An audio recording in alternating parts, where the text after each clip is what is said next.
I ran for president to unite the country. The Bengals are playing tomorrow. I'm just giving it a shout out so that my husband will be excited at home. They haven't won a playoff game in 31 years. About a year ago and working with Republicans. Now he is talking about Republicans that don't agree with voting rights. He's describing them as George Wallace, Bull Connor, and Jefferson Davis.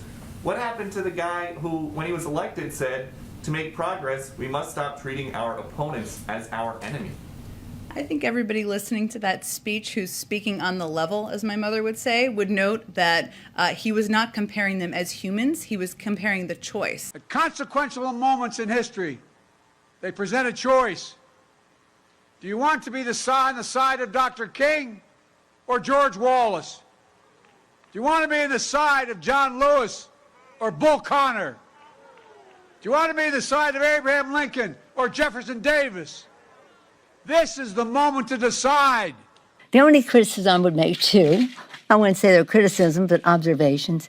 Nobody knows who Bull Connor is. You know, if we're making the case to say we're going to be with Martin Luther King or Bull Connor, who's that? We're going to be with Martin Luther King or Martin Luther King and John Lewis, or the people who unleashed the fierce dogs on them. That's who Bull Connor is. Strom Thurmond. None of us have a lot of happy memories about Strom Thurmond. So, again, since you asked my critique of the president's speech. No, absolutely not. I have absolutely no sense of responsibility for divisions in our country. Use of intimidation, politics of personal destruction, they have all come from the other side. So I don't appreciate, frankly, when the press thinks there's some equivalence in all of this, when it's not about not being able to come together. It's about obstruction on the part of the Republicans. I ran for president to unite the country. President Biden promised to bring decades of D.C. experience to the Oval Office, but Build Back Better has not passed, voting rights apparently not going to pass, and vaccine requirements that he likes are apparently illegal. What happened?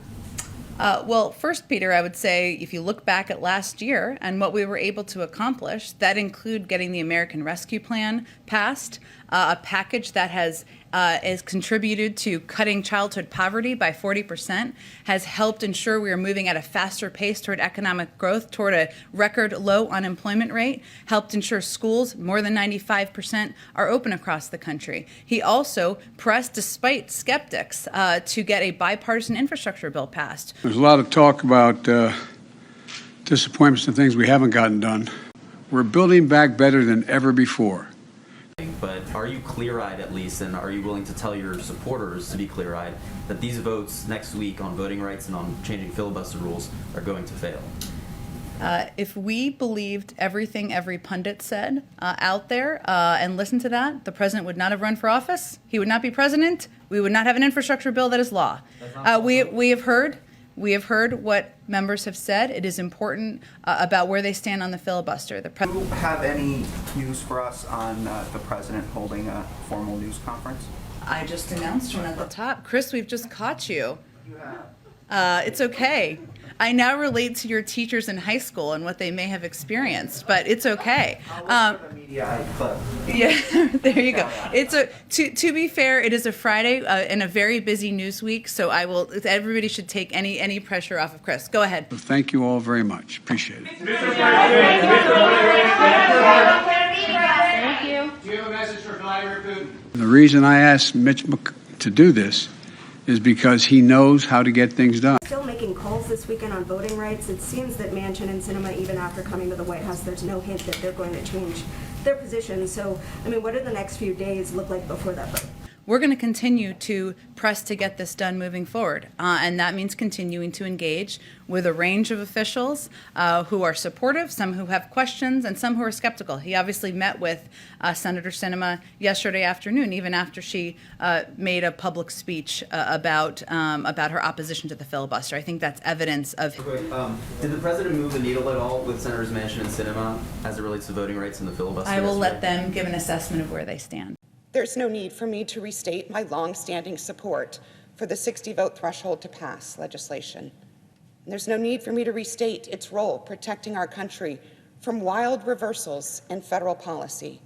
What's your message to Democratic voters out there who said They voted for lawmakers to protect voting rights, turn the tide on global warming, lower prescription drug prices, reform police departments, raise the minimum wage, tackle student debt, and have gotten none of it. Our message to them is that we're still fighting for absolutely every component of what you just listed. Is the president planning any sort of staff shakeup or changes at the White House given recent setbacks, including inflation at a 40-year high, the Supreme Court blocking the vaccine mandate, and the collapse of voting rights legislation? Well, I would say the other way to look at the last year. We have confirmed more judges that look like America, that are diverse like this country, than almost any other administration in history. And I guess the truth is, an agenda doesn't wrap up in 1 year. We are going to continue to fight for every component of his agenda and his